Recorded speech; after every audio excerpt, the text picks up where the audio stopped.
ಆಯಿತಾ. ಆಪ್ನೋತಿ ಹವೈ ಸರ್ವಾನ್ ಕಾಮ, ಅವನು ಎಲ್ಲ ಕಾಮಗಳನ್ನು, ಈಗ ಹೊಸದಾಗಿ ಶುರು ಆಯ್ತಾ ಇದು,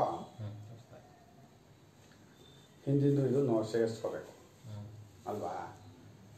ಹಾಂ, ಜಾಗರಿತ ಸ್ಥಾನನು ವೈಶ್ವಾನರನು, ವೈಶ್ವಾನರನು ಇಡೀ ಎಚ್ಚರಕ್ಕೆ ಸ್ಥಾನವಾಗಿದ್ದಾನೆ, ಆಧಾರವಾಗಿದ್ದಾನೆ.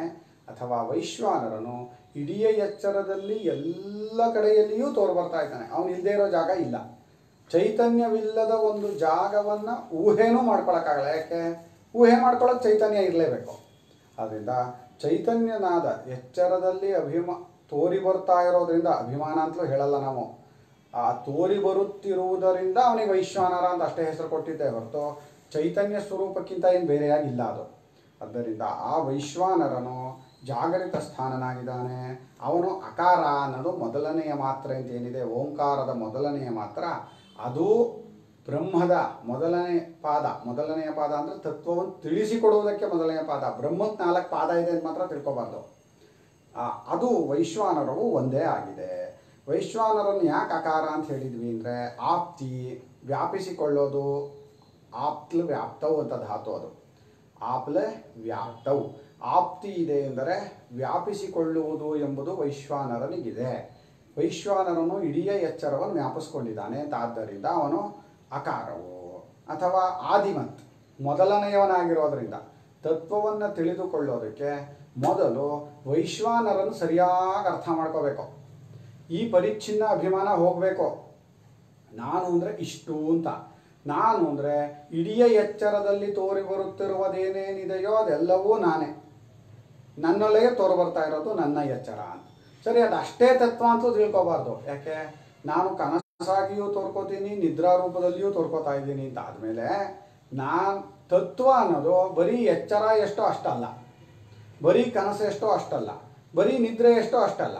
ಮತ್ತು ತತ್ವ ಅನ್ನೋದು ಎಚ್ಚರ, ಕನಸು, ನಿದ್ರೆ ಮೂರನ್ನು ಸೇರಿಸಿದ್ದು ಅಂದರೆ ಸೇರಿಸಿದ್ದು ಅಲ್ಲ. ಯಾಕೆ? ಒಂದರೊಳಗೆ ಇನ್ನೊಂದು ಸೇರೋದೇ ಇಲ್ಲ. ಹಾಗಂದ್ರೆ ಏನು ಅಂದರೆ, ತತ್ವವನ್ನು 3 ಪ್ರಕಾರವಾಗಿ ನೋಡ್ತಾ ಇದೆಯಾ ನೀನು ಅಂತ ಅರ್ಥ. ಅಂದರೆ 3ನ್ನು ಬಿಟ್ಟದ್ದು, 3ಕ್ಕೂ ಆಧಾರವಾದದ್ದು ತೋರಿಕೆಗೆ ಆಧಾರವಾದದ್ದು ತತ್ವ ಅಂತ ಅರ್ಥ ಮಾಡ್ಕೋಬೇಕು.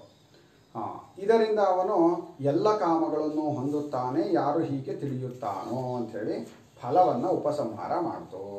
ಜಾಗರಿತ ಸ್ಥಾನ ವೈಶ್ವಾನರಃ ಯಃ ಸಹ ಓಂಕಾರಸ್ಯ ಅಕಾರಃ ಪ್ರಥಮ ಮಾತ್ರ. ಎಚ್ಚರವೆಂಬ ಸ್ಥಾನವುಳ್ಳಂತಹ ವೈಶ್ವಾನರನು ಅಂತ ಯಾರನ್ನ ನಾವು ಹಿಂದೆ ಹೇಳಿದ್ವೋ, ಅವನು ಓಂಕಾರದ ಅಕಾರವಾಗಿದ್ದಾನೆ ಎಂದರೆ ಮೊದಲನೆಯ ಮಾತ್ರೆಯಾಗಿದ್ದಾನೆ. ಕೇನ ಸಾಮಾನ್ಯೇನ ಐತಿ, ವೈಶ್ವಾನರನನ್ನು ಅಕಾರವನ್ನು ಒಂದೇ ಅಂತ ನಿಮ್ಗೆ ಹೇಳೋದ್ರಲ್ಲಿ ಯಾವ ಸಾಮಾನ್ಯತೆ ಇದೆ? ನಮ್ಗೇನು ತೋರ್ಬರ್ತಾ ಇಲ್ವಲ್ಲ ಲೋಕದಲ್ಲಿ.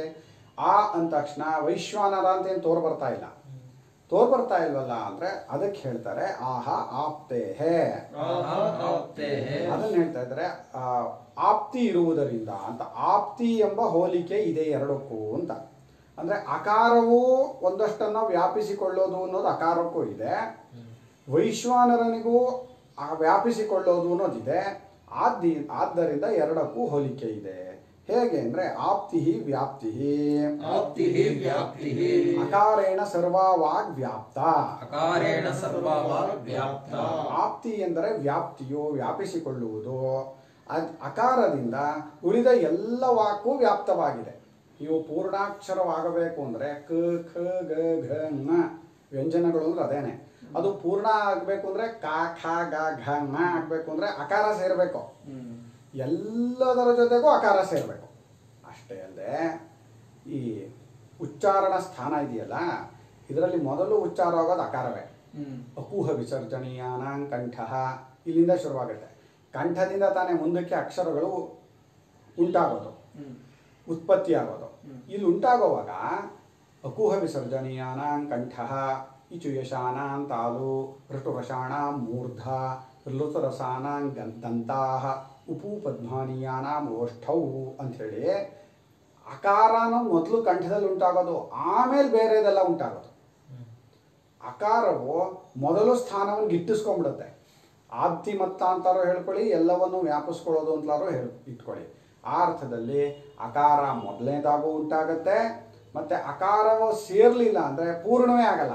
ಇದು ಕಾಗದ ಬರೀಬೇಕು, ಕ ಪ್ಲಸ್ ಆನೆ ಬರೀಬೇಕು. ನೀವು ಕಾಗದಾನೇ ಬರೀಕಲ್ಲ, ಗ ಪ್ಲಸ್ ಆನೆ ಬರೀಬೇಕು, ದ ಪ್ಲಸ್ ಆನೆ ಬರೀಬೇಕು, ದ ಪ್ಲಸ್ ಆ.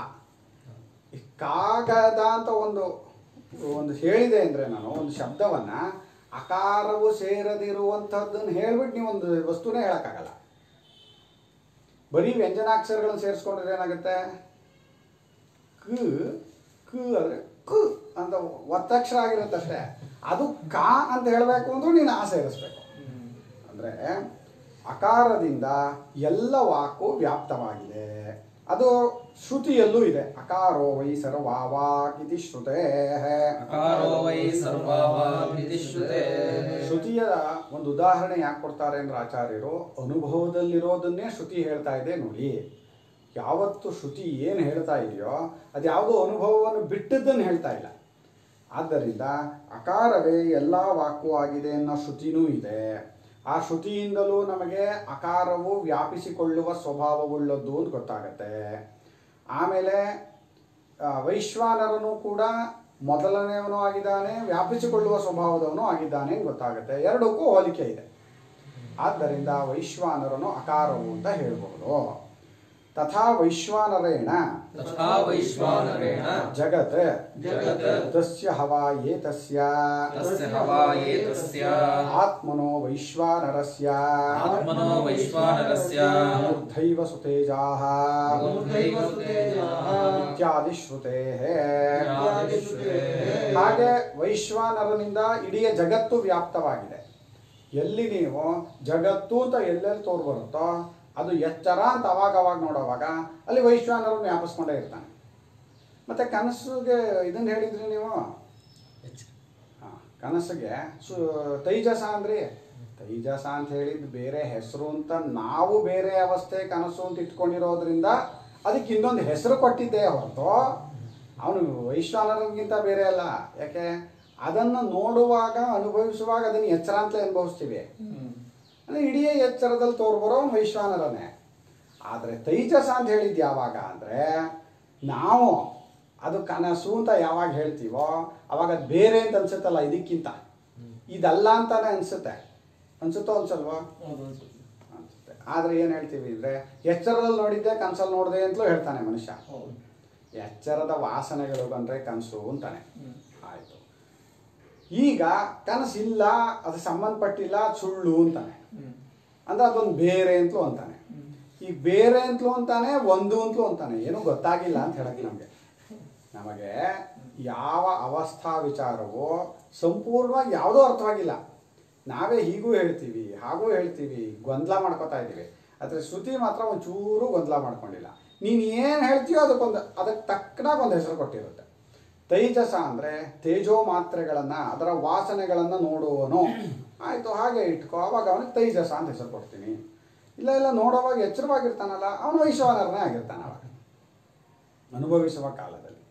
ಅದರಿಂದ ಆ ವೈಶ್ವಾನರನಿಂದ ಜಗತ್ತೆಲ್ಲವೂ ವ್ಯಾಪ್ತವಾಗಿದೆ ಅಂಥೇಳಿ ಶ್ರುತಿಯೂ ಇದೆ. ಏನಂತ ಹೇಳುತ್ತೆ ಅಂದರೆ ಈ ಆತ್ಮನಾದ ವೈಶ್ವಾನರನಿಗೆ, ನೀನೇ ಆಗಿರುವ ವೈಶ್ವಾನರಿಗೆ ಅಂತ ಆತ್ಮ ಅನ್ನೋ ಶಬ್ದವನ್ನು ಉಪಯೋಗಿಸಿ ನೀನೇ ಆಗಿರುವಂತಹ ವೈಶ್ವಾನರನಿಗೆ, ಆ ನೀನೇ ಆಗಿರುವ ವೈಶ್ವಾನರಿಗೆ ಅಂತ ಹೇಳ್ತಾ ಇರುವಾಗ ನೀನು ನಿನ್ನನ್ನು ಅಥವಾ ನಾವು ನಮ್ಮನ್ನು ನಾನೇ ಆಗಿರುವ ಅಂದರೆ ಇಷ್ಟು ಅನ್ಕೋತೀವಿ. ಆಗಲ್ಲ. ನೀನೇ ಆಗಿರುವ ವೈಶ್ವಾನರನಿಗೆ ಅಂದರೆ ಚೈತನ್ಯ ರೂಪನಿಗೆ ಯಾವುದಪ್ಪ ತಲೆ ಅಂತ ಕೇಳಿದರೆ ಇದಿಷ್ಟೇ ಅನ್ಕೋತೀಯ. ಮೂರ್ಧೈವ ಸುತೇಜಾಹ, ದ್ಯುಲೋಕವೇ ಅವನ ತಲೆ, ಚಕ್ಷುರು ವಿಶ್ವರೂಪ, ಸೂರ್ಯಚಂದ್ರಾದಿಗಳೇ ಅವನ ಕಣ್ಣು, ಪ್ರಾಣ ಪೃಥಗ್ ವರ್ತ್ಮಾತ್ಮ, ಬಹಳ ಪ್ರಕಾರವಾಗಿ ಓಡಾಡ್ತಾ ಇರುವ ಗಾಳಿಯೇ ನಿನ್ನ ಪ್ರಾಣ. ಹೀಗೆ ಇಡೀ ಜಗದಾತ್ಮ ರೂಪದಲ್ಲಿ ನೀನು ಇದೆಯಾ, ಅದನ್ನು ಹಾಗೆ ನೋಡು. ಯಾಕೆ ಅಂದರೆ ನೀನು ನೋಡೋದಿದ್ದರೆ, ನೀನು ಅದಕ್ಕೆ ಬೆಲೆ ಕೊಡಲಿಲ್ಲ ಅಂದರೆ, ನೀನು ಅರಿಯೋದಿದ್ದರೆ ಎಚ್ಚರ ಅನ್ನೋದು ತೋರೋದೇ ಇಲ್ಲ. ಅದನ್ನು ನೀನೇ ಬೆಲೆ ಕೊಡ್ತಾ ಇರೋದು, ಇಡೀ ಎಚ್ಚರವನ್ನು ಹಿಡ್ಕೊಂಡಿರುವಾಗ ನೀನು ಎಲ್ಲ ರೂಪದಲ್ಲೂ ಹಿಡ್ಕೊಂಡಿರ್ಬೇಕು. ಅದನ್ನು ಒಂದು ಜಾಗದಲ್ಲಿ ನೀನು ಇದ್ಕೊಂಡು ಇಡೀ ಎಚ್ಚರವನ್ನು ನೀನು ಹಿಡ್ಕೊಳಕ್ಕಾಗಲ್ಲ. ಕನಸಿನಲ್ಲಿ ಹೇಗೆ ನೀನು ಒಂದೇ ಜಾಗದಲ್ಲಿ ಇರೋವನಾಗಿದ್ದಿದ್ರೆ, ಆ ಪರಿಚ್ಛಿನ್ನವಾದ ಒಂದಾನೊಂದು ಶರೀರದಲ್ಲೇ ತೋರೋವನಾಗಿದ್ದಿದ್ರೆ, ನೀವು ಇಡೀ ಕನಸನ್ನು ನೋಡೋಕ್ಕೂ ಆಗ್ತಿರ್ಲಿಲ್ಲ, ಹಿಡ್ಕೊಳ್ಳೋಕ್ಕೂ ಆಗ್ತಿರ್ಲಿಲ್ಲ, ಸುಳ್ಳು ಅಂತ ಹೇಳೋಕ್ಕೂ ಆಗ್ತಿರ್ಲಿಲ್ಲ, ಬಿಡೋಕ್ಕಾಗ್ತಿರ್ಲಿಲ್ಲ. ಅದ್ರ ಪಾಡ್ಗೆ ಅದು ಇರ್ತಿತ್ತು. ನಾನು ಅಲ್ಲದೆ ಇರೋದು ಇದು ಎಷ್ಟೇ ದೊಡ್ಡದಿರಬಹುದು, ಇದು ಪುಟ್ಟದಿರಬಹುದು, ನಾನಿಲ್ಲ ಅಂದರೆ ಇದು ಇರಲ್ಲ ಅಂತೇನಾಗಲ್ಲ ಇದನ್ನು ಇಟ್ಕೊಂಡು. ಆದರೆ ಇಡೀ ಕನಸನ್ನು ನಾನು ಒಂದೇ ಸಲಿಗೆ ಸುಳ್ಳು ಅಂತ ಮಾಡ್ತೀನಿ, ನಾನು ಇಲ್ಲದೆ ಇರೋವಾಗ ಅದು ಇರೋದೇ ಇಲ್ಲ ಅಂತ ಆದಮೇಲೆ ನಾನು ಸಂಪೂರ್ಣವಾಗಿ ವ್ಯಾಪಿಸ್ಕೊಂಡಿದ್ದೀನಿ ಅದನ್ನು. ಹಾಗೆ ವೈಶ್ವಾನರನಿಂದ ಇಡೀ ಜಗತ್ತು ಸಂಪೂರ್ಣವಾಗಿ ವ್ಯಾಪಿಸಿಕೊಂಡಿದೆ. ಅಕಾರವು ವಾಕ್ ಸಮೂಹವನ್ನು, ಆ ಪದಗಳು, ಅಕ್ಷರಗಳು ಮತ್ತು ಶಬ್ದಗಳು ಅಂತ ಏನೇನು ಹೇಳ್ತೀರಿ ನೀವು, ಅದೆಲ್ಲವನ್ನು ಅಕಾರವು ವ್ಯಾಪಿಸಿಕೊಂಡಿದೆ ಅಂತ. ಈ ವ್ಯಾಪ್ತಿಯ ಹೋಲಿಕೆ ಎರಡಕ್ಕೂ ಇದೆ, ಎರಡನ್ನು ಸೇರಿಸಬಹುದು ಅಂತ. ಆದ್ದರಿಂದ ಎರಡನ್ನು ಸೇರಿಸಿ ಹೇಳಿದ್ದು. ಅಭಿಧಾನಾಭಿಧೇಯೋ ಏಕತ್ವಂಚ ಅವೋಚಾಮ. ಇಷ್ಟೇ ಅಲ್ಲದೆ ಇನ್ನೂ ಒಂದು ಹೇಳಿದ್ದೀವಿ ಹಿಂದೆನೇ ನಾವು. ಈಗ ಆ ಅನ್ನೋದು ಒಂದು ಹೆಸರು, ಒಂದು ಅಕ್ಷರ. ಆ ಅಕ್ಷರ ಯಾವುದಕ್ಕೆ ಇಡ್ತೀಯ ನೀನು, ಅದೊಂದು ಹೆಸರು ಅಂತ ಇಟ್ಕೊಂಡ್ರೆ, ಈಗ ಒಂದೊಂದಕ್ಕೆ ಒಂದೊಂದು ಹೆಸರು ಕೊಟ್ಟಿದ್ದೀವಿ. ಇದಕ್ಕೆ ಪೆನ್ನು ಅಂತ ಹೆಸರು ಕೊಟ್ಟಿದ್ದೀನಿ ಅಲ್ವಪ್ಪ. ಇದು ಆ ಪೆನ್ನು ಅನ್ನೋ ಶಬ್ದ ಇದನ್ನು ಪೂರ್ತಿ ವ್ಯಾಪಿಸ್ಕೊಂಡಿದೆ. ಈ ಆ ಅನ್ನೋದು ಒಂದು ಶಬ್ದವೇ. ಆ ಶಬ್ದ ಯಾವುದನ್ನು ವ್ಯಾಪಿಸ್ಕೊಂಡಿದೆ? ಅದು ಒಂದನ್ನು ವ್ಯಾಪಿಸಿಕೊಳ್ಳುವಂತಹ ವಸ್ತು ಅದಕ್ಕಿಲ್ಲ ಅಂದರೆ ಅದು ಎಲ್ಲವನ್ನೂ ವ್ಯಾಪಿಸ್ಕೊಳ್ಳುತ್ತೆ. ಭಾರಿ ಮುಖ್ಯ. ಆತ್ಮ ಅನ್ನೋ ಶಬ್ದವನ್ನು ನೀವು ಯಾವುದ್ರ ಮೇಲೂ ಇಡಕ್ಕೆ ಬಂದಿಲ್ಲ ಅಲ್ವಪ್ಪ. ಆತ್ಮ ಅಂದ್ರೆ ಇದೇನೋ, ಇದಾಗ್ರೆ ಆತ್ಮ ಆಗುತ್ತೆ ಅಂತ ನೀವು ಹಳ್ಳಿಯಲ್ಲಿರೋರ್ನಾರೋ ಕೇಳಿ, ಇದೇನೋ ಆತ್ಮ ಅಂದ್ರೆ ಇದೇನೋ ಅಂತ, ಇದೇ ಆಗ ಸ್ವಾಮಿ ಇದು ತಲೆ ಅಂತ, ಇದಕ್ಕೊಂದು ತಲೆ ಅಂತ ಹೆಸರು ಕೊಟ್ಟಾಗಿದೆ, ಅದನ್ನು ವ್ಯಾಪಿಸ್ಕೊಂಡಿದೆ. ಇದು ಕೈ ಅಂತ ಹೆಸರು ಕೊಟ್ಟಾಗಿದೆ, ಅದು ವ್ಯಾಪಿಸ್ಕೊಂಡಿದೆ. ಆತ್ಮ ಅನ್ನೋ ಶಬ್ದ ಯಾವುದನ್ನು ವ್ಯಾಪಿಸ್ಕೊಳ್ಳುತ್ತೆ ಅಂದರೆ, ಯಾವ ವಸ್ತುನು ಇಲ್ವಲ್ರಿ ಅದಕ್ಕೆ ಅಂದರೆ ಅದು ಎಲ್ಲವನ್ನೂ ವ್ಯಾಪಿಸ್ಕೊಳ್ಳುತ್ತೆ. ಎಲ್ಲವನ್ನೂ ವ್ಯಾಪಿಸ್ಕೊಂಡಿರೋದ್ರಿಂದಲೇ ನೀವು ಅದಕ್ಕೆ ಒಂದು ವಸ್ತುಗೆ ಅದಕ್ಕೆ ಸೇರ್ಸೋಕ್ಕಾಗ್ತಾ ಇಲ್ಲ ನೀವು. ಆ ಅಕಾರವು ಅದೇ ಅರ್ಥ. ಆದ್ದರಿಂದ ನೀವು ವೈಶ್ವಾನರ, ಎಚ್ಚರ ಅನ್ನೋದೆರಡು ಒಂದು ಅಂತ ನಾವು ಹಿಂದೆ ಹೇಳಿದ ಮೇಲೆ ಅದು ವಸ್ತು ಅಂತ ನೀವು ನಿರ್ದೇಶ ಮಾಡೋದಾದರೆ, ಅಭಿಧಾನ ಇದು ಅಕಾರ ಅನ್ನೋದು ಹೆಸರು ಅಂತ ಹೇಳೋದಾದರೆ, ಅಭಿಧಾನ ಅಭಿಧೇಯಕ್ಕೆ ಬೇರೆ ಬೇರೆ ಇಲ್ಲ, ಅದೆರಡು ಒಂದೇ ಅಂತ ಹೇಳಿದೀವಿ ತಾನೆ. ಅಭಿಧಾನ ಅಭಿಧೇಯಗಳೆರಡು ಒಂದೇ ಆಗಿದೆ ಅಂತಲೂ ಹಿಂದೆ ಹೇಳಿರೋದ್ರಿಂದ ವೈಶ್ವಾನರನು ಅಕಾರವಾಗಿದ್ದಾನೆ ಅಂತ ಹೇಳೋದು ಹೊಂದುತ್ತೆ. ಯಾಕೆ ಇಷ್ಟೊಂದು ಕಸರತ್ತು ಮಾಡ್ತಾ ಇದ್ದಾರಲ್ಲ ಅಂತಲೂ ಅನ್ಸುತ್ತಲ್ವ. ಶ್ರುತಿ ಹೇಳಿದೆ. ಶ್ರುತಿ ಏನು ಹೇಳಕ್ಕೆ ಹೊರಟಿದೆ ಅಂದರೆ, ನಾವು ಪ್ರಪಂಚದಲ್ಲಿ ನಾಮ ರೂಪ ಅಂತ ಎರಡನ್ನು ಇಟ್ಕೊಂಡೇ ವ್ಯವಹಾರ ಮಾಡ್ತೀವಿ. ನಾಮರೂಪಗಳು ಬೇರವಿಲ್ಲ, ನಾಮ ಮತ್ತು ರೂಪ ಅನ್ನೋದು ಎರಡಿಲ್ಲ ಅಂತ. ಎರಡಿಲ್ಲ ಅಂದರೆ ಹೇಗೆ? ಮತ್ತೆ ಒಂದು ವಸ್ತು ಇರಬೇಕು, ಒಂದು ಹೆಸರು ಇರಬೇಕು ಅಂತ. ಈಗ ನೀವು ಈ ವಸ್ತು ಹೆಸರನ್ನು ಆಧರಿಸ್ಕೊಂಡಿದೆ ಅಂತ ಒಪ್ಕೋತೀವೋ ಇಲ್ವೋ? ಒಪ್ಕೋತೀಯ. ಹೆಸರು ಅನ್ನೋದಕ್ಕೆ ವಸ್ತು ಇರಬೇಕು ಅಂತ ಒಪ್ಕೋತೀಯೋ ಇಲ್ವೋ? ಎರಡೂ ಪರಸ್ಪರ ಆಧಾರ ಅಧೇಯ ಆಗತ್ತೋ? ಆಗಲ್ಲ. ಇದು ಎರಡನ್ನೂ ವ್ಯಾಪಿಸಿಕೊಂಡಿರೋ ಯಾವುದೋ ಒಂದನ್ನು ನಾನು ಹೆಸರು ಆಕಾರ ಅಂತ ಕಲ್ಪಿಸ್ತಾ ಇದ್ದೀನಿ. ಚೆನ್ನಾಗಿ ತಿಳ್ಕೊಬೇಕು ಇದನ್ನು. ಹೆಸರು ವಸ್ತುವನ್ನು ಅಪೇಕ್ಷಿಸ್ಕೊಂಡಿದೆ, ವಸ್ತು ಹೆಸರನ್ನು ಅಪೇಕ್ಷಿಸ್ಕೊಂಡಿದೆ ಅಂದರೆ ಎರಡೂ ಆಧಾರವೂ ಅಲ್ಲ, ಅಧೇಯವೂ ಅಲ್ಲ. ಇದು ಎರಡಕ್ಕೂ ಆಧಾರವಾಗಿರೋ ಬೇರೆದಿದೆ, ಅದನ್ನು ತಿಳಿಸ್ಕೊಡ್ಬೇಕು. ಅದಕ್ಕೇನೆ ಅವರು ಹೆಸರು, ಆದರೆ ಒಂದೊಂದು ಹೆಸರನ್ನು ತೆಗೆದು ಹೇಳೋಕ್ಕಾಗಲ್ಲ. ಈ ಪ್ರಪಂಚದಲ್ಲಿ ಎಷ್ಟು ಹೆಸರು ಇದೆಯಪ್ಪ, ಕ್ಲಿಂಟನು, ಬಿಂಟನು, ಗುಂಟನು ಅಂತ ಅವ್ರ ಹೆಸರುಗಳಿದೆ, ಮುಸಲ್ಮಾನರ ಹೆಸರುಗಳಿದೆ, ಹಿಂದೂಗಳ ಹೆಸರಿದೆ, ಜೈನರ ಹೆಸರು ಬೇರೆ ಥರ ತೋರುತ್ತೆ. ಈಗಿನ್ನು ಪಶು ಪಕ್ಷಿ ಪ್ರಾಣಿ ಕ್ರಿಮಿ ಕೀಟ ಎಲ್ಲವನ್ನು ಬೇರೆ ಬೇರೆ ತೆಗೆದು ಹೇಳೋಕ್ಕಾಗತ್ತಾ? ಅದರಿಂದ ಇದಿಷ್ಟಕ್ಕೂ ಸೇರಿ ಒಂದು ಹೆಸರು ಕೊಡು. ವಸ್ತು ಅನ್ನೋದು ಹಾಗೇನೆ ಬೇರೆ ಬೇರೆ ಬೇರೆ ಬೇರೆ ಬೇರೆ ಅನಿಸುತ್ತೆ. ಅದಷ್ಟರ ಮೂಲ ವಸ್ತು ಯಾವುದು ನೋಡು.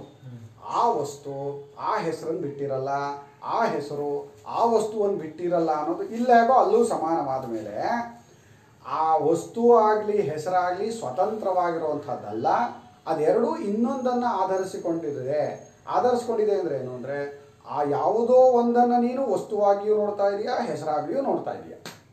ಈಗ ಮಣ್ಣು ಅನ್ನೋದನ್ನು, ಗಡಿಗೆ ಅನ್ನೋ ಆಕಾರವು ಹೆಸರು ಎರಡೂ ಆಧರಿಸ್ಕೊಂಡಿದೆ.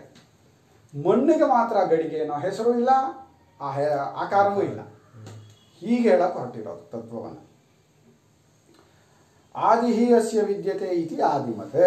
ಆದಿಃ ಅಸ್ಯ ವಿದ್ಯತೆ ಇತಿ ಆದಿಮತ್. ಇದಕ್ಕೆ ಆದಿಯು ಇದೆಯಾದ್ದರಿಂದ ಇದು ಆದಿಮತ್, ಆದಿಯನ್ನ ಉಳ್ಳದ್ದು. ವೈಶ್ವಾನರನು ಮತ್ತು ಅಕಾರವು ಎರಡೂ ಆದಿಯನ್ನು ಉಳ್ಳದ್ದಾಗಿವೆ. ಯಥೈವ ಆದಿಮತ್ ಅಕಾರಾಖ್ಯಂ ಅಕ್ಷರಂ ಯಥೈವ ಆದಿಮತ್ ಅಕಾರಾಖ್ಯಂ ಅಕ್ಷರಂ ತಥಾ ವೈಶ್ವಾನರಃ.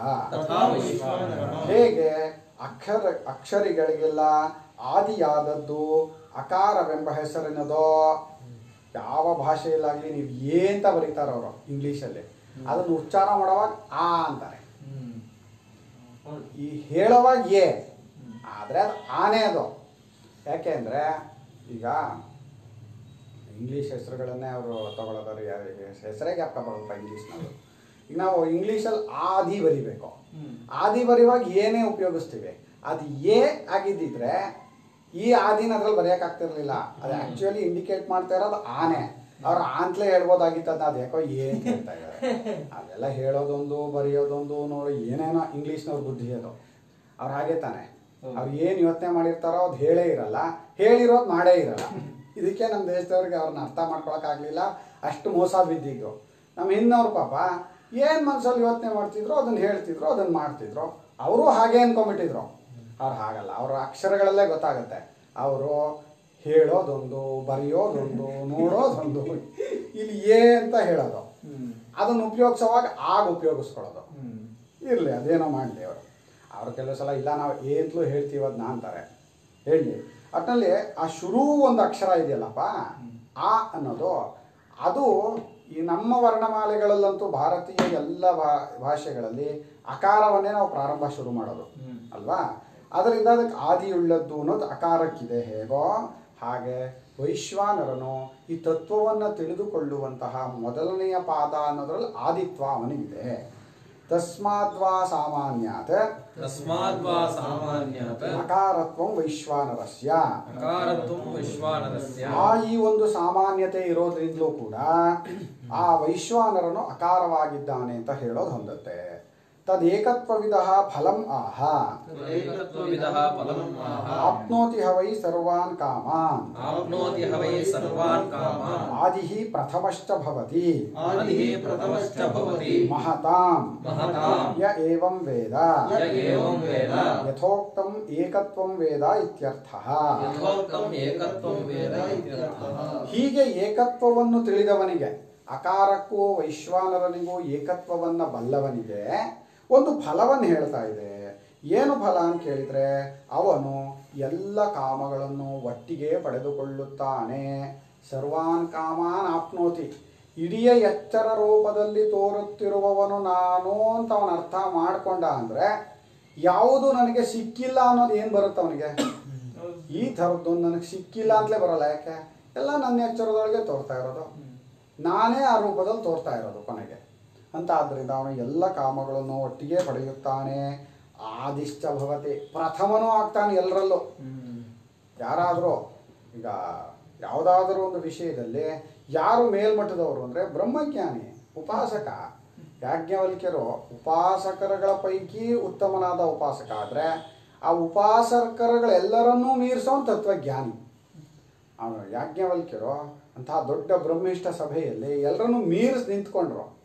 ಅವ್ರೇನೋ ನೀನು ಬ್ರಹ್ಮಿಷ್ಠನೇನೋ ಅಂತ ಅಲ್ಲಿರೋ ಇವರೆಲ್ಲ ಕೇಳಿದ್ರು. ಬ್ರಹ್ಮಿಷ್ಠರಿಗೆಲ್ಲ ನಮಸ್ಕಾರ, ನಾವು ಸಾಮಾನ್ಯದವರಪ್ಪ, ನಮಗೆ ವಿದ್ಯಾರ್ಥಿಗಳಿದ್ದಾರೆ, ನಮ್ಗೆ ಹಸು ಬೇಕು, ಹಾಲು ಬೇಕು, ನಾವು ಹಸುಗಳು ನೋಡ್ಕೊಂಡು ಹೋಗ್ತೀವಿ ಅಷ್ಟೇ ಹೊರತು ನಾವು ಯಾವ ಬ್ರಹ್ಮಿಷ್ಠರು ನೀವು? ಹಾಗಿದ್ರೆ ನಾವು ಕೇಳಿದ ಪ್ರಶ್ನೆಗೆಲ್ಲ ಉತ್ತರ ಹೇಳ್ತೀವೋ, ಹೊಡ್ಕೊಂಡು ಹೋಗ್ಬಿಟ್ಟಿಲ್ಲ ಹಸುನ, ಪ್ರಯತ್ನ ಮಾಡ್ತೀನಿ. ಏನು ಮುಂಚೆನೆ ಹೊಡ್ಕೊಂಡು ಹೋಗಾಯ್ತು, ಹಸುಗಳನ್ನೆಲ್ಲ ಹೊಡ್ಕೊಂಡು ಹೋಗಾಯ್ತು, ಆಮೇಲೆ ಪ್ರಯತ್ನ ಮಾಡ್ತೀನಿ ಅಂದರು. ಅದೇ ಅಂದರೆ ವಿದ್ಯೆಯಲ್ಲಿ ಬಲ ಇದ್ದವನಿಗೆ ಭಯ ಇರಲ್ಲ. ಆ ಥರ ನಮ್ಮ ಮತ್ತೂರದೊಂದು ಕತೆ ಹೇಳ್ತಾರೆ. ಮತ್ತೂರಲ್ಲೊಬ್ಬರು ವೇದ ವಿದ್ಯೆಯಲ್ಲಿ ಪರಿಣಿತರಾದವರು ಇದ್ದರು. ಅವರು ಭಾರೀ ಮೇಲ್ಮಟ್ಟದ ವಿದ್ಯಾವಂತರು. ಅವರು ಕಾಲ್ನಡಿಗೆಯಲ್ಲಿ ಕಾಶಿ ಯಾತ್ರೆಗಳನ್ನು ಮಾಡ್ತಾಯಿದ್ರು. ಒಂದು ಸಲ ಅವರು ಪೂನಾದ ಮೇಲೆ ನಡ್ಕೊಂಡು, ಒಂದೊಂದು ಸಲ ಒಂದೊಂದು ಕಡೆ ನಡ್ಕೊಂಡು ಹೋಗ್ತಿದ್ರು. ಒಂದು ಸಲ ಪೂನಾದ ಮೇಲೆ ನಡ್ಕೊಂಡು ಹೋದರು. ನಡ್ಕೊಂಡು ಹೋಗೋವಾಗ ಪೂನಾ ಮಹಾರಾಜನ ಎಲ್ಲರೂ ಹೋಗಬೇಕಲ್ಲ, ಆವಾಗ ಆ ಸ್ಥಾನಕ್ಕೆ ಹೋಗ್ತಿದ್ರು. ಹೋಗಿ ಅಲ್ಲಿ ಎಲ್ರಿಗೂ ಊಟದ ವ್ಯವಸ್ಥೆ ಇದ್ದೇ ಇರ್ತಿತ್ತು. ಇವರು ಹೋದರು. ಅಲ್ಲಿ ನೋಡಿದರೆ ಆಸ್ಥಾನದಲ್ಲಿ ಒಂದು ದೊಡ್ಡ ವೇದ ಸಮ್ಮೇಳನ ನಡೀತಾ ಇದೆ. ಅಲ್ಲಿ ಒಂದು ದೊಡ್ಡ ತಟ್ಟೆಯಲ್ಲಿ ಚಿನ್ನ ಬೆಳ್ಳಿ ನಾಣ್ಯಗಳು, ಒಂದು ದೊಡ್ಡ ಜರತಾರಿ ಶಾಲು. ಜರತಾರಿ ಶಾಲು ಅಂದರೆ ಏನು ಗೊತ್ತಾ? ಚಿನ್ನದ ನೂಲಿನಿಂದಲೇ ಮಾಡಿದ ಶಾಲು. ಜರತಾರಿ ಶಾಲು ಅಂದ್ರೆ ಅದಕ್ಕೆ ಹೆಸರು. ಇವತ್ತು ಹಾಕಿರ್ತಾರೆ ಜರತಾರಿ ಶಾಲು ಅಂತ, ಸುಮ್ಮನೆ ಒಂದು ನೂಲು ಅದು ಚಿನ್ನದ ನೂಲುಗಳು ಬೆಳ್ಳಿಯ ಇದನ್ನೇ ಉಪಯೋಗಿಸ್ಕೊಂಡು ಮಾಡಿರುವಂಥ ಶಾಲು. ಅಲ್ಲಿ ಏನಿಟ್ಟಿದ್ರು ಅಂದರೆ ವೇದ ವಿದ್ಯೆಯಲ್ಲಿ ಯಾರು ಪರಿಣಿತನೋ, ಯಾರು ಗೆಲ್ತಾರೋ ಈ ಪರೀಕ್ಷೆಯಲ್ಲಿ ಅವನಿಗೆ ಕೊಡಬೇಕು ಅಂತ. ಇವ್ರು ಸೀದಾ ಹೋಗಿ ಕೂತ್ಕೊಂಡು ಇವರೇ ಹೊತ್ಕೊಂಡು ಕೂತ್ಕೊಂಡ್ರು. ನಂಬಿಕೆ ಎಷ್ಟಿರಬೇಕು, ಪ್ರಶ್ನೆ ಮಾಡಿ ನೀವು ಅಂತ. ಸೋಲ್ಸೋಕ್ಕೆ ಆಗಲಿಲ್ಲ ಅವ್ರನ್ನ. ಆದರೂ ಮಹಾರಾಜರು ಹೇಳಿದ್ರಂತೆ, ಹೀಗೆ ಮಾಡಬಾರ್ದಾಗಿತ್ತು ನೀವು, ಸಂಸ್ಥಾನಕ್ಕೆ ಅವಮಾನ ಆಗುತ್ತದೋ. ನಿಮಗೆ ನಿಮ್ಮ ವಿದ್ಯೆಯಲ್ಲಿ ಅಂಥ ಒಂದು ಧೈರ್ಯ ನಂಬಿಕೆ ಇರೋದು ಸರಿ, ಆದರೂ ನೀವು ಬಂದು ಸೀದಾ ಮೊದಲೇ ಹೊತ್ಕೊಂಡು ಕೂತ್ಕೊಂಡ್ಬಿಟ್ರೆ ಅದು ಯಾಜ್ಞವಲ್ಕ್ಯರ ಕತೆ ಜ್ಞಾಪಕ ಬರೋದು. ಅವ್ರು ಮೊದಲು ಹಸುಗಳು ನಡ್ಕೊಂಡು ಹೋಗಾಯ್ತು ಶಿಷ್ಯನಿಗೆ. ಸಾಮಶ್ರವ ಉದಜ ಗಾಹ ಇದು ಎಲ್ಲ ಹಸುಗಳನ್ನು ಹೊಡ್ಕೊಂಡು ಹೋಗೋ ನೀನು ಅಂದರು. ಹೊಡ್ಕೊಂಡು ಹೋಗುವಂದ್ಮೇಲೆ ಪ್ರಶ್ನೆ, ಬ್ರಹ್ಮಜ್ಞಾನಿ ತತ್ವಜ್ಞಾನಿ ಆದವನು ಆದಿಯೂ ಆಗುತ್ತಾನೆ, ಪ್ರಥಮನೂ ಆಗುತ್ತಾನೆ. ಇದು ಯಾಕೆ ಹೇಳಿದರು? ಲೋಕದಲ್ಲಿ ಆಸಕ್ತಿ ಎಲ್ರಿಗೂ ಇದೆ. ಪ್ರತಿಯೊಬ್ಬ ಮನುಷ್ಯನು ತನ್ನನ್ನು ವಿಶೇಷ ಅಂತ ಕಲ್ಪಿಸ್ಕೊಳ್ಳೋವಾಗಲಿಲ್ಲ, ನಾನು ಎಲ್ಲ ರೀತಿಯಲ್ಲೂ ವಿಶೇಷನಾಗಿರಬೇಕು ಅನ್ನೋ ಕಲ್ಪನೆ ಇದು ಬಂದೇ ಬರುತ್ತೆ. ತನ್ನ ರೂಪದಲ್ಲಿ, ತನ್ನ ಶಕ್ತಿಯಲ್ಲಿ, ವಿದ್ಯೆಯಲ್ಲಿ, ಗುಣದಲ್ಲಿ ಎಲ್ಲರೂ ನನ್ನನ್ನು ಎಲ್ಲ ವಿಷಯದಲ್ಲೂ ಹೊಗಳ್ತಾ ಇರಬೇಕು ಅಂತ. ಅದು ಬರೀ ಹಾಗೆ ಹೊಗಳಿಸ್ಕೊಳ್ಳೋಣ ನೀನು ಆಗಬೇಕು ಅಂದರೆ ಇದಾಗು. ಇಂಥ ಫಲವನ್ನು ಎಲ್ಲ ಕಾಮಗಳನ್ನು ಪಡ್ಕೋಬೇಕು ಅನ್ನೋದು ಮನುಷ್ಯನಿಗಿದೆ. ಎಲ್ಲರಿಗಿಂತಲೂ ಪ್ರಥಮನಾಗಿರಬೇಕು, ಮೇಲ್ಮಟ್ಟದಲ್ಲಿರಬೇಕು, ಸಾಧನೆ ಮಾಡಬೇಕು ಅಂತ. ಅದಕ್ಕೆ ಒಂದೊಂದು ಕ್ಷೇತ್ರವನ್ನು ಹಿಡ್ಕೊಂಡು ಅದರಲ್ಲಿ ನಾನು ಮೇಲಕ್ಕೆ ಹೋಗಬೇಕು ಅಂತ ಒದ್ದಾಡ್ತಾರೆ. ಅದು ನೋಡಿ, ಇವನು ಎಲ್ಲ ಕ್ಷೇತ್ರವನ್ನು ಮೀರಿಸಿದವನಾಗಿರ್ತಾನೆ. ತತ್ವಜ್ಞಾನಿ ಮುಟ್ಟದೇ ಇರೋ ಕ್ಷೇತ್ರವೇ ಇರಲ್ಲ. ಅಂಥದ್ರಿಂದ ಅವನು ಆದಿಯೂ ಆಗುತ್ತಾನೆ. ಮಹತಾಂ ಆದಿಶ್ಚ ಭವತಿ. ಮಹತ್ ಪುರುಷರಲ್ಲಿ ದೊಡ್ಡವರಲ್ಲಿ ಇವನು ದೊಡ್ಡವನಾಗಿರ್ತಾನೆ. ಇಲ್ಯಾರೋ 4 ಜನಕ್ಕೆ ನಾವು ದೊಡ್ಡವರು ಅಂತ ಹೇಳ್ಕೋಬಹುದು. ತತ್ವಜ್ಞಾನಿ ಆದವನು ಯಾರು ದೊಡ್ಡವರು ಅಂತ ಆಗಲೇ ಆಲ್ರೆಡಿ ಲೋಕದಲ್ಲಿ ಹೆಚ್ಚು ಅಂತ ಕೊಟ್ಟಿರ್ತಾರೋ ಅವ್ರಿಗಿಂತಲೂ ಹೆಚ್ಚಿನವನಾಗಿರ್ತಾನೆ. ಜಾತಕದ ವಿಷಯ ಬಂದಾಗ ನಮ್ಮ ಮಹಾರಾಜರು ಬ್ರಹ್ಮಚೈತನ್ಯ ಸದ್ಗುರುಗಳ ಹತ್ರ ಒಬ್ಬ ಜಾತಕ ಪರೀಕ್ಷೆಯನ್ನು ಬಂದಿರ್ತಾರೆ. ಅವ್ರು ಬಂದಾಗ ಜನರ ಸ್ವಭಾವ ಎಲ್ಲರೂ ಅವ್ರಿಗೆ ಗುಂಪು ಕೂಡ್ಕೊಂಡು ನನ್ನ ಜಾತಕ ನೋಡಿ, ನನ್ನ ಜಾತಕ ನೋಡಿ, ನನ್ನ ಜಾತಕ ನೋಡಿ ಅಂತ ತೋರಿಸ್ತಾ ಇರ್ತಾರೆ. ಅವ್ರು ಚೆನ್ನಾಗೂ ಹೇಳ್ತಾ ಇರ್ತಾರೆ. ಅವ್ರಿಗೇನು ಅವರ ವಿದ್ಯೆಯಲ್ಲಿ ಅವರು ಪರಿಣಿತ ಇರುತ್ತೆ, ಆ ವಿಷಯನೂ ಚೆನ್ನಾಗೂ ಹೇಳ್ತಾ ಇರ್ತಾರೆ. ಜನರಿಗೆ ಒಂದು 2-3 ಸರಿಯಾಗಿಬಿಟ್ರೆ ಸಾಕು, ಓಹೋ ಇವ್ರು ಹೇಳಿದ್ರಿಂದಲೇ ಆಯಿತು ಅನ್ಕೋತಾರೆ. ನಿನ್ನ ಜಾತಕ ನೋಡಿ ಹೇಳ್ತಾ ಇರೋದ್ರಿಂದ ಅದರಲ್ಲಿರೋದು ಅಗತ್ಯ ಹೊರತು ಇವನು ಹೇಳಿದ್ರಿಂದ ಏನೂ ಆಗ್ತಾ ಇಲ್ಲ, ಅದು ನಿನ್ನ ಹಣೆ ಬರ ಹೀಗಿದೆ ಅಂತ. ಆದರೂ ಜನರಲ್ಲಿ ಒಂದು ಮೌಢ್ಯ ಇರೋದ್ರಿಂದ ಅಂಥ ಗುರುಗಳು ಸಾಕ್ಷಾತ್ ರಾಮನೇ ಅವರು, ಮಾರುತಿಯೇ ಅವರಿದ್ದರೂ ಕೂಡ ಇವ್ರ ಹತ್ರ ಮುಗಿಬಿದ್ದಿರ್ತಾರೆ. ನೋಡ್ತಾರೆ ಮಹಾರಾಜರು, ಒಂದು 4 ದಿನ ಆಗುತ್ತೆ, ಜನ ಏನು ನಾಮಸ್ಮರಣೆ ಎಲ್ಲ ಬಿಟ್ಟಾಯಿತು, ಯಾಕೆ ಜಾತಕ ಹಿಡ್ಕೊಂಡು ಕೂತಿದ್ದಾರೆ ಅವ್ರ ಹತ್ರ. ಆಗ ಮಹಾರಾಜರು ಒಂದು ಜಾತಕ ತೆಗಿತಾರೆ. ತೆಗೆದು ಅವ್ರನ್ನ ಕರೀತಾರೆ. ಯಾರೋ ಹಾಂ, ಅವ್ರನ್ನ ಕರೆದು ಈ ಜಾತಕ ನೋಡಿ ಅಂತ ನೋಡ್ತಾರೆ. ಅವರು ಏನು ಹೇಳ್ತೀರಿ ಇದು, ಇಂಥ ದರಿದ್ರ ಜಾತಕ ನಾನು ನೋಡೇ ಇಲ್ಲ ಜೀವನದಲ್ಲಿ ಅಂತಾರೆ. ಯಾಕೆ? ಇವನು ಸಣ್ಣ ವಯಸ್ಸಲ್ಲೇ ಅಪ್ಪ ಅಮ್ಮನ ಬಿಟ್ಟು ಓಡೋಗ್ತಾನೆ, ಇವನು ತಿನ್ನಕ್ಕೆ ಹಿಟ್ಟಿಲ್ಲದೆ ಒದ್ದಾಡ್ತಾನೆ, ಊರೂರು ತಿರುಗ್ತಾ ಇರ್ತಾನೆ ಹೇಳ್ತಾರೆ ಮಹಾರಾಜರು. ಆಮೇಲೆ ಇವನಿಗೆ ಮೈ ಮೇಲೆ ಒಂದು ಬಟ್ಟೆನೂ ಸರಿಯಾಗಿ ನಿಲ್ಲಲ್ಲ, ಅಂಥ ಬಿಕನಾಸಿ. ಮಹಾರಾಜರು, ನೀವು ಹೇಳಿದಷ್ಟು ಸತ್ಯನೇ, ಅದು ನನ್ನದೇ ಜಾತಕ. ನಾನು ಸಣ್ಣ ವಯಸ್ಸಲ್ಲೇ ಅಪ್ಪ ಅಮ್ಮನ ಬಿಟ್ಟು ಹೋದೆ, ಹೊಟ್ಟೆಗೆ ಹಿಟ್ಟಿಲ್ಲದೆ ಊರೂರು ತಿರುಗಿದೆ, ಎಲ್ಲ ಸತ್ಯ. ಯಾಕೆ ಗುರುಗಳು ನೋಡ್ಕೊಂಡು ತಿರುಗ್ತಾ ಇದ್ದಾರೆ, ಏನಿದೆ ಊಟಕ್ಕೆ. ಆಮೇಲೆ ನನ್ನ ಮೈ ಮೇಲೆ ಕೋಪಿನ ಒಂದಿಟ್ರೆ ಇನ್ನೇನು ನಿಲ್ಲೋದು ಇಲ್ಲ. ಆದರೆ ಆ ಜಾತಕದಲ್ಲಿ ಇಂಥ ವ್ಯಕ್ತಿಗೆ ಊರಿನಲ್ಲಿ ದೊಡ್ಡವರು ಅಂತ ಯಾರೋ ಹೆಸರು ತೊಗೊಂಡಿದ್ದಾರಲ್ಲ, ಪ್ರಪಂಚದಲ್ಲಿ ಸರ್ಕಾರದ ಹುದ್ದೆಗಳಲ್ಲಿ ಮೇಲ್ಮಟ್ಟದಲ್ಲಿದ್ದಾರೆ, ದೊಡ್ಡವರು DC ಗಳು ಅದು ಇದು ಹೆಸರು ತೊಗೊಂಡಿದ್ದಾರಲ್ಲ, ಅವರೆಲ್ಲ ಬಂದು ಕಾಲಿಗೆ ಬಿದ್ದು ನಮಸ್ಕಾರ ಮಾಡ್ತಾರೆ ಅನ್ನೋದು ಅದ್ರಲ್ಲಿ ಬರೆದಿದೆಯೋ ಅಂತ. ಇಲ್ಲ, ಇದರಲ್ಲಿ ಇದು ತೋರ್ಸೋಕ್ಕಾಗಲ್ಲ ಅಂತ. ಬಿಡಿ ನೋಡಿ, ಜಾತಕದಲ್ಲಿ ನೀವು ಕರೆಕ್ಟಾಗಿ ಹೇಳಿದ್ದೀರಿ, ಆದರೆ ಅದಕ್ಕಿಂತ ಹೆಚ್ಚಿನದಾದದ್ದು ಇಲ್ಲಿ ಬಂದಿದೆಯಲ್ಲ, ಇದು ರಾಮನ ಅನುಗ್ರಹದಿಂದ ಬಂದಿರೋದು, ರಾಮನಾಮ ಸ್ಮರಣೆಯಿಂದ ಬಂದಿರೋದು. ನೀವು ಜಾತಕ ಹೇಳುವಾಗ ಅದನ್ನು ಸೇರಿಸಿ ಹೇಳಿ ಅವ್ರಿಗೆ. ಭಗವಂತನ ನಾಮಸ್ಮರಣೆ ಮಾಡ್ರಪ್ಪ, ನಿಮ್ಗೆ ಏನು ಬೇಕೋ ಎಲ್ಲ ಈ ಜಾತಕದಲ್ಲಿರೋ ತೊಂದರೆನೆಲ್ಲ ತೆಗೆದಾಕತ್ತದು. ಇದಿಷ್ಟೇ ಜಾತಕವನ್ನು ಇಟ್ಕೊಂಡು ಹೇಳಿದರೆ ಹೌದು ಬಿಕಾರಿ ಬಿಕನಾಸಿ ಮೈ ಮೇಲೆ ಏನೂ ನಿಲ್ಲಲ್ಲ ಅವ್ರಿಗೆ. ಕರೆಕ್ಟು ಹೇಳಿದ್ದೇನು ತಪ್ಪಿಲ್ಲ, ಆದರೆ ಆ ಮನಸ್ಸಿನವರೆಗೆ ಹೋಗೋದೇ ಇಲ್ಲ ನಿಮ್ಮ ಜಾತಕ. ಮನಸ್ಸಾಗಕ್ಕಾಗಲ್ಲ. ಆದರೆ ಮನಸ್ಸಿನಲ್ಲಿ ಆ ಭಗವಂತನ ನಾಮಸ್ಮರಣೆಯನ್ನು ತುಂಬಿ ಬಂದಿದೆಯಲ್ಲ. ಈಗ ದೊಡ್ಡವರು ದೊಡ್ಡ ಅವತ್ತಿನ ಕಾಲದಲ್ಲಿ ಸಾರೋಡ್ತಾನೆ ದೊಡ್ಡದು ಸಾರೋಟಲ್ಲಿ ಬಂದು ತಮ್ಮ ಹತ್ರ ಇರೋ ದುಡ್ಡೆಲ್ಲ ಒಪ್ಪಿಸಿ ನಮಸ್ಕಾರ ಮಾಡಿ ಹೋಗ್ತಾರೆ ಅನ್ನೋದಾದರೆ ರಾಮನಾಮದ ಮಹಿಮೆ ಎಷ್ಟು, ಆ ಭಗವಂತನ ನಾಮಸ್ಮರಣೆಗೆ ಭಗವದ್ಭಕ್ತಿಗೆ ತತ್ವಜ್ಞಾನಕ್ಕೆ ಏನು ಬೆಲೆ, ಅದು ನಿಮ್ಮ ಜಾತಕದಲ್ಲಿ ಹೇಳೋಕ್ಕಾಗಲ್ಲ. ಅದರಿಂದ ಇನ್ನು ಜಾತಕ ಹೇಳುವಾಗ ಭಗವಂತನ ನಾಮಸ್ಮರಣೆ ಮಾಡ್ರಪ್ಪ, ನಿಮ್ಗೆ ಏನು ಬೇಕಿದ್ರೂ ಸಿಗುತ್ತೆ ಅಂತ ಹೇಳು. ನಿಜವಾಗ್ಲೂ ಇಷ್ಟು ತಿಳ್ಕೊಂಡ್ರೆ ಯಾರೋ ಯಾವ ಜಾತಕನೂ ತೋರಿಸ್ಲೂಬೇಕಾಗಿಲ್ಲ. ಯಾವ ಜಾತಕ ತೋರಿಸಿದ್ರು, ಯಾರ ಹತ್ರ ತೋರಿಸಿದ್ರು, ಏನು ಹೇಳ್ತಾರಪ್ಪ, ಹೌದು ನಿಮ್ಗೆ ಇಂಥ ತೊಂದರೆ ಇದೆ, ಅಂಥ ತೊಂದರೆ ಇದೆ, ಇಂಥ ತೊಂದರೆ ಇದೆ, ಇದಕ್ಕೆಲ್ಲ ಅದಕ್ಕೂ ಒಂದು ಪೂಜೆ ಮಾಡಿಸಿ ಒಂದು ಹೋಮ ಮಾಡಿಸಿ ಭಗವಂತನ ಸ್ಮರಣೆ ತಾನೇ ಹೇಳೋದು ಕೊನೆಗೆ. ಅದನ್ನು ಹಾಗೆ ಮಾಡ್ತಾ ಇದ್ರೆ ಸಾಕು, ಅವ್ರ ಕೇಳಿ ಹೇಳಿಸ್ಕೊಂಡ ಮಾಡಬೇಕು. ಅಂಗೈ ತೋರಿಸಿ ಅವಲಕ್ಷಣ ಅನ್ನಿಸ್ಕೊಂಡ್ರು ಅಂತ. ನಾವು ಜಾತಕ ಕೊಡೋದೇನು ಅಂದರೆ ನಾವು ಕೊಟ್ಟು ಹೌದು ನಿಮ್ಮಲ್ಲಿ ಅದಿಲ್ಲ ನಿಮ್ಮಲ್ಲಿ ಇದಿಲ್ಲ ನೀವು ಸರಿ ಇಲ್ಲ ಅಂತ ಹೇಳಿಸ್ಕೊಳಕ್ಕೆ ಅವ್ರ ಹತ್ರ ಹೋಗ್ಬೇಕಾ? ನಮಗೆ ಗೊತ್ತಲ್ಲ, ನಮ್ಮ ಮನೆ ಬರ ನಮಗೆ ಗೊತ್ತಿಲ್ವಾ? ಅದರಿಂದ ಭಗವಂತನ ಸ್ಮರಣೆಯನ್ನೇ ಅವರು ಹೇಳಿದ ಮೇಲೆ ಹಾಗೆ ಏನು ಪ್ರಯೋಜನ ಇಲ್ವೋ ಜ್ಯೋತಿಷ್ಯ ಅಂದ್ರೆ ಪ್ರಯೋಜನ ಇಲ್ಲ ಅಂತ ಹೇಳ್ತಾ ಇಲ್ಲ. ಇನ್ನೊಂದು ಸಲ ಏನಾಗುತ್ತೆ, ನಮಗೇನೆ ಭಗವಂತನ ಸ್ಮರಣೆ ಮಾಡಬೇಕು ಅಂತಲೋ ಪೂಜೆ ಮಾಡಬೇಕು ಅಂದರೆ ಹೊಳೆಯಲ್ಲ. ಅದನ್ನು ಅವ್ರು ಹೇಳಿದಾಗ ನಮ್ಗೆ ಹೊಳೆಯುತ್ತೆ, ಓಹೋ ಮಾಡ್ಬೋದು ಅಂತ. ಅಷ್ಟಕ್ಕೋಸ್ಕರ ಇರೋದೇ ಹೊರತು ಯಾವ ಜಾತಕದನ್ನು ಹೇಳೋರು ಕೂಡ ಅವರನ್ನು ತುಂಬಕ್ಕಾಗಲ್ಲ. ಅದನ್ನು ತೊಗೊಂಬಂದು ಇಲ್ಲದೇ ಇರೋದನ್ನೆಲ್ಲ ತುಂಬಕ್ಕಾಗಲ್ಲ. ಭಗವಂತನ ಸ್ಮರಣೆಯಿಂದ ಯಾವ ಒಂದು ನಮ್ಮಲ್ಲಿ ಕೊರತೆ ಇರುತ್ತೋ ಅದೆಲ್ಲ ತುಂಬುತ್ತೆ, ಸರಿಯಾಗತ್ತೆ. ಅದನ್ನು ನಿರ್ದೇಶ ಮಾಡುವಂಥದ್ದು. ಈಗ ಜ್ಯೋತಿಷ್ಯಾದಿಗಳನ್ನು ರಚನೆ ಮಾಡಿರೋರು ಋಷಿಗಳು, ಮಹಾನ್ ಋಷಿಗಳು. ಒಂದು ಒಳ್ಳೆಯ ಮುಹೂರ್ತಗಳು ಬೇಕು ಒಂದು ಉತ್ತಮ ಕೆಲಸಗಳನ್ನು ಮಾಡೋದಕ್ಕೆ. ನಾನೀಗ ಯಾವುದೋ ಒಂದನ್ನು ಹಿಡಿದು ಹೊರಟ್ರೆ, ಈ ಒಂದು ಬಿಸ್ನೆಸ್ ಹಿಡಿದು ಹೊರಡ್ತಾನೆ, ನನಗೆ ಯೋಗ ಇದೆಯೋ ಇಲ್ವೋ ಅದನ್ನು ಗುರುತು ಮಾಡಿಕೊಡುತ್ತೆ. ಹೌದಪ್ಪ ನಿನಗೆ ಯೋಗ ಇದೆ ಮಾಡು, ಸರಿಯಾಗತ್ತೆ. ನಿನಗೆ ಯೋಗ ಇಲ್ಲ ಕಣಯ್ಯ, ನೀನು ಅದನ್ನು ಮಾಡಬೇಡ, ಸುಮ್ಮನೆ ಕೈ ಸುಟ್ಕೋತೀಯಾ, ಸರಿ ಬಿಟ್ರಾಯ್ತು. ಹಾಗೆ ಜಾತಕದಿಂದ ಅನುಕೂಲಗಳು ತುಂಬ ಇದೆ. ಆದರೆ ಅವ್ರು ಹೇಳೋದು ಭಗವಂತನ ಸ್ಮರಣೆ, ಒಂದಾನೊಂದು ಪೂಜೆ, ಜಪ, ಹೋಮ, ಇದೇ ಭಗವದ್ ವಿಚಾರವನ್ನೇ ಹೇಳೋದ್ರಿಂದ ಸತತವಾಗಿ ಭಗವದ್ ವಿಚಾರ ಮಾಡೋರು ಯಾವ ಜಾತಕನೂ ಯಾರ ಹತ್ರನೂ ಕೇಳಬೇಕಾಗಿಲ್ಲ. ಅವರು ಎಲ್ಲ ಕೊರತೆಯನ್ನು ಭಗವಂತ ತುಂಬಿಕೊಡ್ತಾನೆ. ದೊಡ್ಡವರಲ್ಲಿ ಅವರು ದೊಡ್ಡವರಾಗಿರ್ತಾರೆ. ಮಹತಾಂ ಪ್ರಥಮಶ್ಚ ಆದಿಶ್ಚ ಭವತಿ. ಯಾರು ಹೀಗೆ ತಿಳಿಯುತ್ತಾನೋ, ಏನಂತ ತಿಳಿಯುತ್ತಾನೋ, ಏಕತ್ವವನ್ನು ತಿಳಿಯುತ್ತಾನೋ. ಯಥೋಕ್ತಂ ಏಕತ್ವಂ ವೇದ. ಬರೀ ಒಂದು ಪಾದಕ್ಕೆ ಆ ಹೆಸರಿಗೆ ಏಕತ್ವವನ್ನು ತಿಳಿದವನಿಗೆ ಹೀಗಾದರೆ ನಿಜವಾಗಿ ಅವಸ್ಥಾತ್ರಯಕ್ಕಿಂತಲೂ ಮೀರಿದ ಆ ಏಕತ್ವವನ್ನು ಅರ್ಥ ಮಾಡ್ಕೊಂಡವನು ಏನಾಗಬಲ್ಲ. ಅದು ಕೊನೆಯಲ್ಲಿ ಹೇಳ್ತಾರೆ, ಸ್ವಪ್ನಸ್ಥಾನಸ್ತೈಜಸ ಉಕಾರೋ ದ್ವಿತೀಯ ಮಾತ್ರ. ಸ್ವಪ್ನಸ್ಥಾನಸ್ತೈಜಸ ಉಕಾರೋ ದ್ವಿತೀಯ ಮಾತ್ರ. ಉತ್ಕರ್ಷಾದುಭಯತ್ವಾದ್ವಾ. ಉತ್ಕರ್ಷಾದುಭಯತ್ವಾದ್ವಾ. ಉತ್ಕರ್ಷತಿ ಹ ವೈ ಜ್ಞಾನ ಸಂತತಿಂ.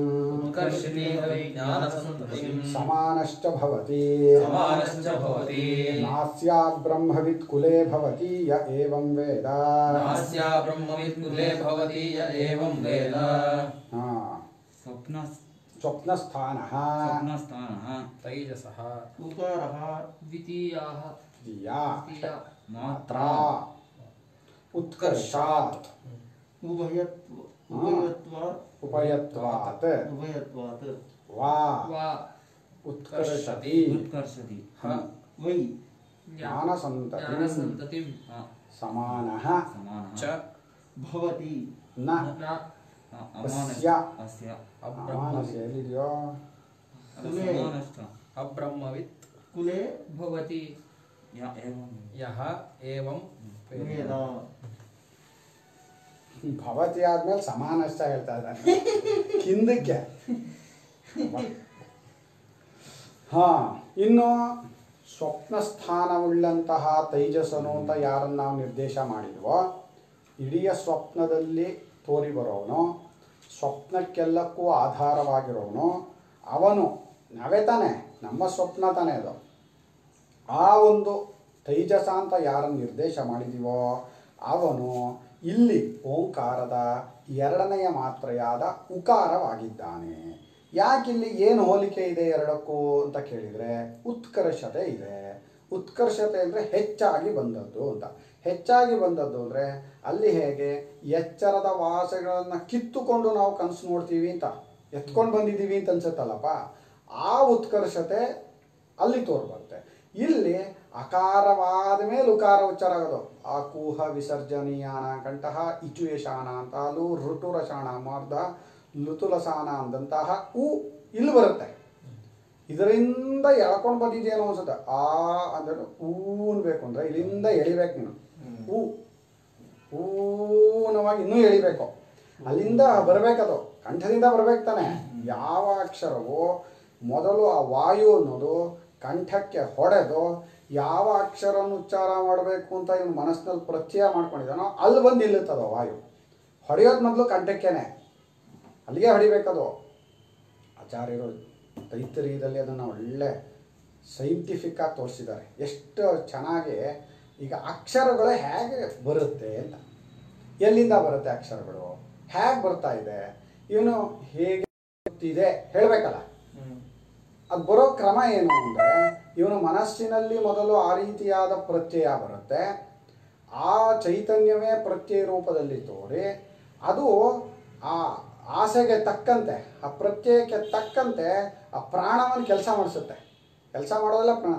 ಆ ಪ್ರಾಣ ಕಂಠಾದಿ ತಾಲ್ವಸ್ಥಾನಗಳಲ್ಲಿ ಆ ಪ್ರತ್ಯಯಕ್ಕೆ ತಕ್ಕಂತೆ ಬಂದು ಹೊಡೆಯುತ್ತೆ. ಈಗ ನೀವು ಹಾರ್ಮೋನಿಯಮಲ್ಲಿ ಇದನ್ನು ಟೈ ಅಂತ ಅಂತಿದ್ರೆ ಅದು ಅಲ್ಲಿ ಹೊಡಿಬೇಕಲ್ಲ, ಅದು ಇದು ಅಲ್ಲ, ಇಲ್ಲಿ ಯಾವುದೋ ಸಾ ಅಂದರೆ ಅಲ್ಲಿ ಯಾವುದೋ ಒಂದು ಹೀಗೆ ಹೊಡಿಬೇಕು ಯಾವುದೋ ಒಂದು ಜಾಗಕ್ಕೆ. ಹಾಗಾಗ್ತಾ ಇದೆ. ಇದನ್ನ ಇಟ್ಕೊಂಡೇ ಅವರು ಮಾಡಿರೋದು ಪಾಪ. ಅದರಿಂದ ಉತ್ಕರ್ಷ ಅನ್ನೋದೊಂದಿದೆ. ಈ ಅಥವಾ ಉಭಯತ್ವ ಅಥವಾ ಉಭಯತ್ವ ಅಂದರೆ ಎರಡರ ಹೋಲಿಕೆನೂ ಇದೆ ಅಂತ. ಎರಡರ ಹೋಲಿಕೆ ಅಂದರೆ ಈಗ ಆ ಅನ್ನೋದು ಎಚ್ಚರವನ್ನು ಹೇಳುತ್ತೆ, ಅನ್ನೋದು ಮುಚ್ಚಿಬಿಡುತ್ತೆ ನೋಡಿ. ಆ ಅನ್ನೋವಾಗ ಫುಲ್ಲು ಬಿಡಿಸ್ಕೋತಾನೆ, ತುಟಿ ಮುಚ್ಚಲ್ಲ. ಆ ಅನ್ನೋವಾಗ ಮು ಹೇಳುವಾಗ ಮುಚ್ಕೊಂಡ್ಬಿಡುತ್ತೆ. ಹೂ ಹೇಳುವಾಗ ಅರ್ಧಕ್ಕೆ ಬರುತ್ತೆ ಅಂತ. ಹೂ ಅನ್ನೋದು ಪೂರ್ತಿ ಬಾಯಿ ಬಿಟ್ಕೊಂಡು ಹೂ ಹೇಳೋ, ಬಾಯಿ ಬಿಟ್ಕೊಂಡು ಮಾ ಹೇಳೋ, ಆ ಹೇಳೋ, ಆ ಹೇಳ್ಬೋದು. ಆ ಹೇಳೋದಕ್ಕೆ ತುಟಿ ಎಲ್ಗಾಡ್ಬೇಕಾಗಿಲ್ಲ. ಆದರೆ ಮೂಗೆ ಫುಲ್ ಮುಚ್ಚಬೇಕು, ಹೂಗೆ ಹತ್ರ ಬರಬೇಕು. ಒಂದು ಇದು ಅಕ್ಷರಗಳಲ್ಲಿ ಹೇಳಿದ್ದು. ಇನ್ನು ತೈಜಸ್ಸನ್ನು ಕನಸಿನ ಇದು ಈ ಕಡೆಗೂ ಹೋಗ್ಬೋದು, ಆ ಕಡೆಗೂ ಹೋಗ್ಬೋದು. ಕನಸಿನಿಂದ ನಿದ್ರೆಗೂ ಹೋಗ್ಬೋದು, ಎಚ್ಚರವೂ ಆಗಬಹುದು. ಉಭಯತ್ವ ಅವನಿಗೆ ಎರಡು ಕಡೆಗೂ ಹೋಗೋದಕ್ಕೆ ಅವಕಾಶ ಇದೆ. ಆ ಉಭಯತ್ವ ಅನ್ನೋದಿರೋದ್ರಿಂದ ಮತ್ತು ಉತ್ಕರ್ಷತೆ ಅನ್ನೋದಿರೋದ್ರಿಂದ ಆ ತೈಜಸನನ್ನು ಉಕಾರವಾಗಿದೆ, ತೈಜಸನು ಉಕಾರವಾಗಿದ್ದಾನೆ ಅಂತ ಹೇಳಿ ಹೋಲಿಕೆಯಿಂದ ಅವೆರಡೂ ಒಂದೂ ಅಂತ ಯಾರು ತಿಳ್ಕೊತಾರೋ ಅವನು ಉತ್ಕರ್ಷತೆ ವೈ ಜ್ಞಾನ ಸಂತತಿಂ, ತನ್ನ ಕುಲದಲ್ಲಿ, ಸಂತತಿ ಎಂದು ಕುಲ, ತನ್ನ ಕುಲವನ್ನು ಜ್ಞಾನದ ಕುಲವಾಗಿ ಮಾಡಿಬಿಡುತ್ತಾನೆ. ಹೀಗೆ ಚಿಂತನೆ ಮಾಡ್ತಾ ಇರೋವಂಥವನು ಇನ್ನು ಸಮಾನನೂ ಆಗುತ್ತಾನೆ ಎಲ್ಲರಿಗೂ. ಇವನ ಕುಲದಲ್ಲಿ ಬ್ರಹ್ಮಜ್ಞಾನಿಗಳು ಅಲ್ಲದೇ ಇರೋರು ಯಾರೂ ಹುಟ್ಟಲ್ಲ. ಹೀಗೆ ಯಾರೋ ಈ ಏಕತ್ವವನ್ನು ತಿಳಿದಂಥವನಿಗೆ ಓಂಕಾರದ ಉಕಾರಕ್ಕೂ ಅಕಾರದ ತೈಜಸ್ಸನಿಗೂ ಏಕತ್ವವಿದೆ ಅನ್ನೋದನ್ನು ಚೆನ್ನಾಗಿ ಉಪಾಸನೆ ಮಾಡ್ತೀವಿ ಅಂತಲೇ ತಿಳ್ಕೊಳ್ಳಿ. ಉಪಾಸನೆ ಮಾಡೋದನ್ನು ಒಪ್ಕೊಂಡಿದ್ದಾರೆ ಸ್ವಾಮಿಗಳು. 3ನೇ ಟಿಪ್ಪಣಿ ನೋಡಿ. ಇಲ್ಲಿ ಅಕಾರ ವೈಶ್ವಾನರರ ಐಕ್ಯವನ್ನು ಹೊಗಳಿ ಫಲವನ್ನು ಹೇಳಿರುವುದು ಓಂಕಾರವೂ ಆತ್ಮನೂ ಒಂದೇ ಎಂಬ ಮುಖ್ಯ ಜ್ಞಾನವನ್ನು ಹೊಗಳುವುದಕ್ಕೆ. ಅದು ಪ್ರಥಮ ತಿಳ್ಕೋಬೇಕು, ಮುಖ್ಯ ಜ್ಞಾನ ಅದು. ಹೋಲಿಕೆಯಿಂದ ಅಕಾರ ವೈಶ್ವಾನರರನ್ನು ಒಂದೆಂದು ಉಪಾಸನೆ ಮಾಡುವವರು ಓಂಕಾರೋಪಾಸನೆಯನ್ನು ಮಾಡಿ ಬ್ರಹ್ಮವನ್ನು ಕ್ರಮಕ್ರಮವಾಗಿ ಪಡೆಯಬಹುದು ಎಂಬುದು ಅವಾಂತರ ವಾಕ್ಯದ ತಾತ್ಪರ್ಯ ಅರ್ಥವಾಗಬಹುದು. ಉಪಾಸನೆಯನ್ನು ಮಾಡುತ್ತಾರೆ ಅಂದರೆ ಅದು ಇನ್ನೊಂದು ಕೆಳಕ್ಕೆ. ಇಲ್ಲಿ ಹೇಳ್ತಾ ಇರೋದು ನೇರವಾಗಿ ಐಕ್ಯತೆ ಅನ್ನೋದು ಹೌದು ಆಗಿದೆ. ನಮ್ಗೆ ಅರ್ಥನೇ ಆಗಲ್ಲದಲ್ಲಿ ಅರ್ಥವಾಗಲ್ಲ ಅಂದರೆ ನಾವಿನ್ನು ಮುಖ್ಯ ಜ್ಞಾನಕ್ಕೆ ಅಧಿಕಾರಿಗಳಲ್ಲ ಅಂತ. ನಾವು ಜಪತಪಾದಿಗಳನ್ನು ಮಾಡಬೇಕು, ಉಪಾಸನೆಯನ್ನು ಮಾಡಬೇಕು. ಮುಖ್ಯ ಅಧಿಕಾರಿಗಳಿಗೆ ಒಂದೇ ಸಲಿಗೆ ಅದು ಅರ್ಥವಾಗೋಗುತ್ತೆ. ಹೌದು, ಕರೆಕ್ಟು, ಹೇಳ್ತಾ ಇರೋದು ಸರಿ ಇದೆ ಅಂತ ಅನ್ಸುತ್ತೆ. ಅದರಿಂದ ಅವರು ಇವನು ಹೀಗೆ ಯಾರು ಐಕ್ಯವನ್ನು ಚಿಂತನೆ ಮಾಡುತ್ತಾರೋ ಅವರ ಕುಲದಲ್ಲಿ ಬ್ರಹ್ಮಜ್ಞಾನಿಗಳು ಅಲ್ಲದೇ ಇರೋರು ಹುಟ್ಟೋದೇ ಇಲ್ಲ. ಅಬ್ರಹ್ಮವಿತ್ ಅಸ್ಯ ಕುಲೇ ನಭವತಿ ಯ ಏವಂ ವೇದ ಅಂತ ನಾಳೆ ಹೇಳೋಣ. ಒಳ್ಳೆಯದು ಭಾಷ್ಯವನ್ನು ತುಂಬ ಇದೆ. ಹರಿ ಓಂ ಶ್ರೀಕೃಷ್ಣಾರ್ಪಣಮಸ್ತು. ಏನು ಬಂತು ಮೆಸೇಜು?